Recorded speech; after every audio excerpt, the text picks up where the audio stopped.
What's up, everybody? Welcome back to another episode of HonesTEA with your boy John. Let's get right into these topics, you guys. So the first topic that I want to talk about is Rupauls Drag Race. So LaLa Ri went home. To be honest, I really wasn't ready to let go of LaLa Ri. She has this big personality. She's fun. She's always having the other girls laughing. She's cracking jokes. Just like a fun person to be around. Like LaLa Ri allowed her nerves to pretty much take over the competition for her, and that's the reason why she's not there no more. When she's in the workroom and when she's with the other girls, she's always laughing. She's always turning up. When it comes down to her performance on the stage, or when it comes down to her doing a challenge, she's always freezing up and she's always frozen, and we're not seeing the LaLa Ri that we see in the workroom come out on the stage when it comes down to performing and presenting in front of the judges. So as you know, LaLa Ri went home. The person who sent her home was Elliot with 2 T's. I kind of thought RuPaul was gonna pull one of those Shantae, you stay, and then Shantae, you also stay, because it was a really good lip sync. Elliot with 2 T's really surprised me because I didn't think that he could really lip sync like that. I really thought that they was gonna give it to LaLa Ri, but they gave it to Elliot with 2 T's on Black History Month. Okay, RuPaul, I see you. So Olivia Lux won the challenge, and it's definitely a challenge well deserved. However, I noticed there was an outfit stolen from Candy to Olivia Lux. On last week's episode, Candy had dressed up in like these book bags or whatever, and as you see, she has this like puffy hairstyle. Olivia Lux had the same hairstyle. It was definitely a bitch stole my look. There's no shade to Olivia because I actually like Olivia. I actually want her in my top 5. She's actually in my top 5. But at the same time, it's just like, girl, you stole that hairstyle.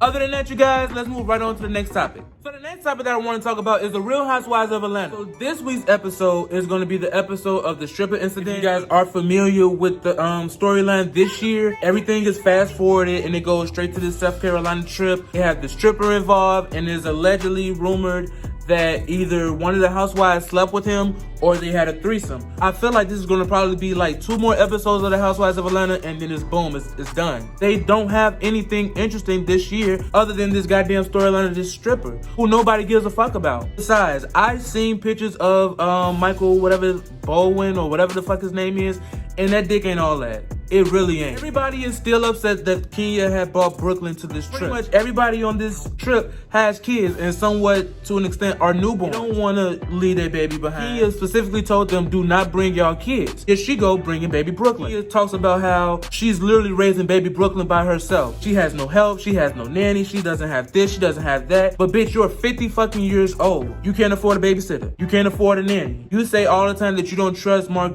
around your daughter. Why would you have a baby by him? Why even marry this man knowing damn well you can't even trust him around your daughter? And I gotta commend Candy on putting Kenya in her place. She basically went up to Kenya and told her, like, girl, I don't like this shit that you're doing. You coming over here telling us you want to host this party or whatever. You want to have a girls trip. You're nowhere around. You brought your kid. We couldn't bring our kids. You over here eating. Bitches over here starving. Like, you dead ass wrong. You had somebody watch Baby Brooklyn all day today. Now when it's time for us to actually have some fun, you can't find one of the producers to watch your child. Kenya wasn't having it. Kenya is using Baby Brooklyn as a storyline, and she's using having nobody in her corner. That way she can continue to get these checks and not have to film. I will say this, when it comes down to Marlo and Kenya's relationship, I'm on Kenya's side when it comes down to Marlo. They're both equally petty. They both said and done things that would make people think twice about rekindling a friendship. The reason why I'm on Kenya's side is because when Marlo and Kenya were on a trip, and I forgot what season it was, but it was the season that Kim Fields was on there. Her only season, might I add. Kenya and Marlo was getting into it per usual. Marlo said, I even see why your own mama don't want to be bothered with you. Because we all know Kenya really wants a relationship with her mom, but her mama don't fuck with her. I remember there was a season where Kenya actually found out where her mama lived, and she walked up to the house and her mama would not answer the door. She would not come out. She don't want to see Kenya. I feel like for Marlo to go that low and dig that deep, it's hard to come back from. But Kenya, she had her moments too. Kenya used to call Marlo all types of prostitutes. Marlo was having her wig launch. Kenya Moore came up in there with Kenya Moore hair care. That's bogus and it's out of line and it's shady and it's disrespectful. With Marlo and Kenya's relationship like not being where it's supposed to be, it really is what it is, and that's caused by Marlo. Then of course Kenya, she plays a part in it too, so I'm not finna sit here and just take up for Kenya because I know that she's wrong too. To be honest, the Housewives of Atlanta, it was okay. It's starting to change a little bit. It's starting to get good. But the next week's episode is going to be the stripper episode, which means it's going to probably be like 2 or 3 more episodes after that, and that's going to be it. Other than that, you guys, let's move on to the next topic. So the next topic that I want to talk about is Lil Boosie ugly ass speaking on Lori Harvey. Now it's no secret that Lori Harvey's a hoe, right? And let's just go down the list of the niggas she already done had before she got with Michael B. Jordan. Memphis Depay, Lewis Hamilton, Trey Songz, P. Diddy's son, Future, and last but not least, Michael B. Jordan. So Boosie ugly black ass said that he wouldn't marry Lori Harvey, but he would fuck her. Saying like it's not good for all of these girls to get passed around by random different men. Y'all think that shit goes. To a point, he has a point, but then again, you shouldn't be making points like this at all. So we're gonna watch the video of the actual interview, and then we're gonna watch his response to after the interview. Take a look. I think we need to stop giving a woman the power situations like this. You know, girls keep saying it's goals, but we gotta start, this is not goals, you know what I'm saying? We gotta start giving the bachelors, the men who running through a beautiful woman like this to create. I look at the bachelors who hear home somebody's song and be like, well, everybody talking about, watch this. Oh, yeah, I'm finna go get her. I'm finna go get a piece of this. So you wouldn't marry Lori Harvey? Nah, I wouldn't. No. Well, you're not talking about I don't look for that in a woman. Girls who, if a girl like that, I'm just trying to fuck her to, you know. I wake up to all these Lori Harvey fans on my ass. Talking about I'm hating on Lori. Just say y'all got it fucked up saying that's goals. You saying that's goals, that means you want your daughter to fuck 7 or 8, 9 niggas in a couple months in the industry. Dog the real bitches who stick by they nigga. You heard me? But y'all salute the bitches who go from hand to hand. The world fucked up. Like I said, he has a point, but for you to be making that point, you got a lot of fucking nerve. This is coming from a black, ugly-ass, motherfucking, homophobic motherfucker who has the audacity to say that he is afraid that his son can get caught up or get turned out, so he decides to let a stripper molest his 12-year-old son by sucking his dick. Boosie just mad because Lori Harvey won't fuck him. Look at him. Who wants to fuck Lil Boosie? I don't care who's fucking who. It doesn't matter to me. A lot of people do give Lori Harvey a hard time, but then other hoes are actually praising her for doing this. You agree with Boosie when he says if you think it's okay for your daughter to fuck 6 and 7, 8 niggas, then that's on y'all. That's not goals to me. It ain't goals to me either. Regardless if a man do it or a female do it, that shit is still nasty either way it goes. Like I said, the problem is that no one's jumping in and out of Boosie bed other than them fucking bed bugs. But nevertheless, we're gonna move right on from this topic. So the next topic that I want to talk about is Meg Thee Stallion's birthday drama. For those who don't know, Meg Thee Stallion celebrated her 26th birthday on February 15th. Somebody on her team recorded this Instagram live video of Pardi breaking down this bathroom door and trying to get to Meg Thee Stallion. To be honest, I am at loss of words for this video, so we're gonna watch and we're gonna come back and discuss. Yo, what's the y'all doing? Nah, now no boy. Yo, now no boy. Tell Megan to come to the door.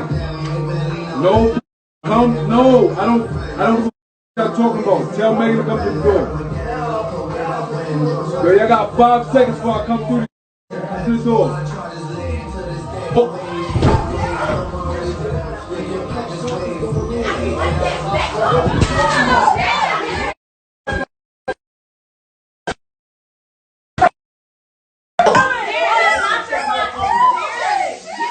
She's literally using Everybody else. I am at loss for words for this video. I listened in very, very closely. When he got to that door, I could have sworn I heard a slap. I'm not saying that he slapped the shit out of Megan. I'm not saying that he's abusive, but the voice and his tone is very, very aggressive. I don't know Pardi like that. I really don't know his music, or to my knowledge, I don't know any of his music. But from what I've seen in that video, from what I'm hearing in his voice, he seems like he beats women. I'm not saying that he's beating on Megan, but if he is, I'm not surprised. And I see a lot of you people saying that y'all see that Meg's the problem. I don't think that Meg is the problem. I think Meg has a problem. Part of me thinks that Meg is attracted to bad boys. Tory, the baby, Moneybag Yo, all of these niggas who are no good niggas always in Meg's circle. She gets real close with them. I'm not for sure if she's fucking them, but just be honest, she's around these men and for some reason they fall out and now she's on to the next nigga. But to be honest, why are all of y'all girls in that bathroom? I honestly feel like she was in that bathroom doing coke. I'm not saying that Meg is a crackhead. We all know that Meg, when she drinks, when she turns up, she turns the fuck up. You really need to slow down before you fucking ruin your career. Even Cardi wasn't in the blogs like that. Cardi was actually in the blogs was when Offset was cheating on her. Cardi been minding her own business. Cardi stayed true to herself. For some reason, Meg has lost herself in this world called fame. Getting shot, Next thing you know, somebody breaking down her bathroom. She's doing coke in the bathroom. There's a lot going on with Meg Thee Stallion. If I hear somebody say she's just grieving her mother for the millionth time, it's gonna fucking kill me. You are a grown woman. You do not need your mom, alive or dead, to tell you right from wrong. After a while, you gotta stop using Meg's mom as an excuse for her to act the way that she acts. I do feel bad for Meg just because of that video alone, but at the same time is that this is what Meg likes, this is what Meg attracts, and this is what Meg wants, so this is what Meg signed up for. He beats your ass, bitch, he beats your ass. I'm not finna run to your defense. We already see Pardi has some type of an aggressiveness to him. He can't trust you to be in the bathroom with all of your bitches while you're doing coke. He has a control problem. He has a temper tantrum. At the same time, we know Meg can turn up too. She likes that shit. But I really don't want Meg's career to go down the drain because she's in the media for all the wrong things. It's not good publicity. Even though it's bad publicity, it's still considered good publicity. But if it ain't about your music, bitch, then it's just publicity. Other than that, you guys, let's move right on to the next topic. The next topic that I want to talk about is B. Simone getting dragged once again. So B. Simone goes on Instagram Live and she basically explains this list about how black women expect so much from a black man but don't have any of these things on their list for themselves. We're gonna watch and then we're gonna come back and we're gonna discuss. We got all these things we want in a man. A list of things. He gotta be tall, he gotta be dark, he gotta be handsome, he gotta have pretty teeth, he gotta be a family man, he gotta be financially stable, he gotta be rich, he gotta be successful, he gotta be all these things. And we ain't even half the things on that list. He gotta be a family man. Bitch, you ain't talked to your mama in 6 months, but you want him to be a family man. He gotta be financially stable. Your account is in the negative, ma'am. Overdraft fees. He gotta have a job. You need to go fill out some applications, because you're still unemployed. He gotta have pretty teeth. You ain't seen a dentist in 6 years. He gotta have a six-pack and be in shape. You can't even walk up a flight of stairs without huffing and puffing. Get your life together. This whole list that he gotta be. You ain't even half the things on that list.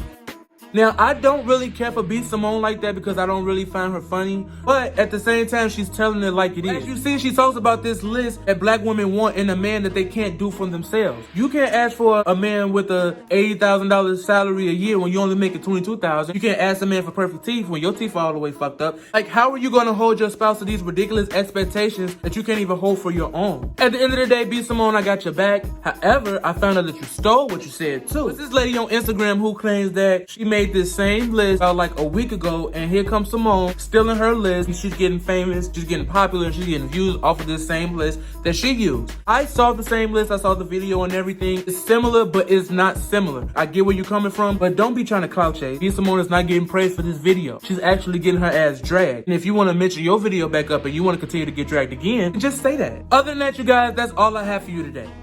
Like, share, comment, and subscribe below, you guys. I'll be back next week with another episode.